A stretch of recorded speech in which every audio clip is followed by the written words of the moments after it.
आज हम बात करते हैं चिक्की और मीकू की। चिक्की और मीकू दोनों भाई बहन थे। इनकी एक मम्मी थी, उनका नाम कांता था। चिक्की और मीकू दोनों ही बड़े दिनों से टीवी के आने के बाद टीवी में ही घुसे रहते थे। उनका और कहीं मन ही नहीं लगता था। जब देखो खाना खाते समय भी टीवी। कांता तो इन दोनों से काफी परेशान हो चुकी थी।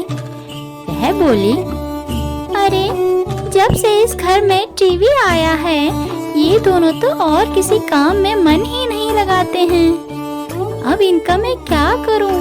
या तो टीवी को ही फोड़ दूं या इन दोनों को फोड़ दूं। मैं करूं तो करूं क्या? कांता ऐसे ही परेशान रहने लगी और चिक्की और मीकू दोनों लड़ झगड़ते हुए कभी अपना चलाते, कभी दूसरे का चलाते।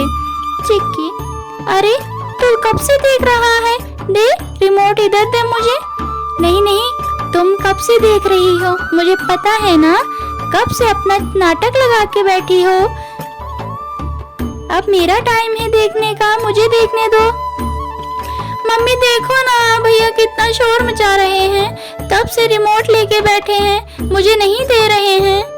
मम्मी आप इसको समझा दो, मेरी कोई गलती नहीं है।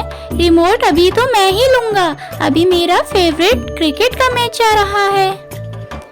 ओहो, मैं क्या करूं तुम दोनों बच्चों का? जब टीवी नहीं था तभी सही था। जब से टीवी आया है तुम लोगों ने तो मेरा दिमाग खराब करके रख दिया है। पर कांता की तो एक भी ना चलनी थी यहाँ पे। दोनों फिर से टीवी में घुसे रहे थे। अब क्या होता है, कांता सोचती है मुझे ही कुछ करना पड़ेगा इन दोनों का। क्यों ना मैं एक तरकीब अपनाऊं। कांता कालू के पास जाती है। कालू कौवे से वह सारी बात बोलती है और कालू कौवे को बोलती है, रात को चोरों की तरह हमारे घर पे आना और इन दोनों को डराना, ताकि इन दोनों को थोड़ा सबक मिले। अब कांता के विचार को समझते हुए कालू कौवा हाँ बोल देता है। अब रात होती है। चिक्कू मीकू वही टीवी में घुसे हुए थे। उनको ना गेट बंद करने की होश थी ना कुछ था। वह जाकर जब उनको नींद आती है जाके सो जाते हैं। अब जैसे ही उनको नींद आई होती है, कालू आता है और उन दोनों को बांध देता है और बोलता है, हा, तुम दोनों कितने लापरवाह हो। मैं तो तुम्हारी माता को आज ले जाऊंगा और तुम्हारे घर का सामान भी ले जाऊंगा। मैं तो तुम दोनों को कई दिनों से देख रहा था। तुम तो बहुत ही लापरवाह हो। तुम्हारे घर में तो कोई भी चोर आराम से चोरी कर ले। हमें माफ कर दो, हमारी गलती है। हमने गेट सही से बंद नहीं किया।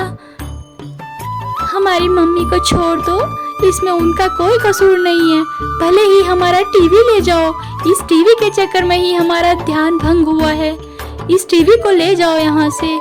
कालू कौवे को लगा कि इन दोनों को अब समझ आ चुकी है। वह सामान कोई भी नहीं ले जाता और वहाँ से चल देता है। इसीलिए कहा जाता है किसी भी चीज की अति होना खतरे से खाली नहीं होता है। टीवी देखो पर एक टाइम में देखो, एक लिमिट में देखो।